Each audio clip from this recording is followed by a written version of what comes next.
Hi friends, corona విజృంభిస్తున్న నేపథ్యంలో అందరూ రోగ నిరోధక శక్తిని పెంపొందించుకోవడంపై దృష్టి సారించాలని, ఈ దిశగా ఆయుర్వేదం మంచి ఫలితాన్ని ఇస్తుందని కేంద్ర ఆయుష్ మంత్రిత్వ శాఖ పేర్కొంది.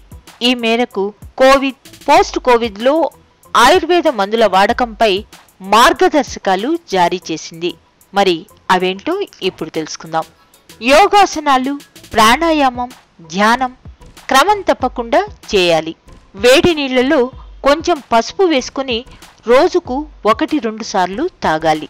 దగ్గు ఎక్కువగా ఉంటే కొంచెం లవంగం పొడి బెల్లం లేదా తేనెలో కలిపి రోజుకు 2-3 సార్లు తీసుకోవాలి. తులసి, దాల్చిన చెక్క, నల్ల మిరియాలు, పొడి అల్లం, ఎండు ద్రాక్షతో తయారు చేసిన కషాయాన్ని రోజుకు 2 సార్లు తాగాలి.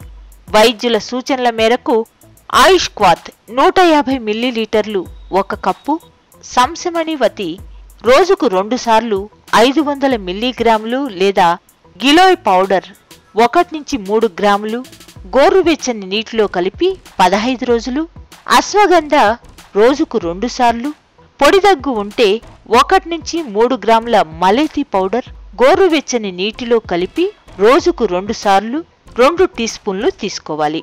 ఈ విధంగా కేంద్ర ఆయుష్ మంత్రిత్వ శాఖ ఆయుర్వేదంతో రోగ నిరోధక శక్తిని పెంపొందించుకునే మార్గదర్శకాలను జారీ చేసింది.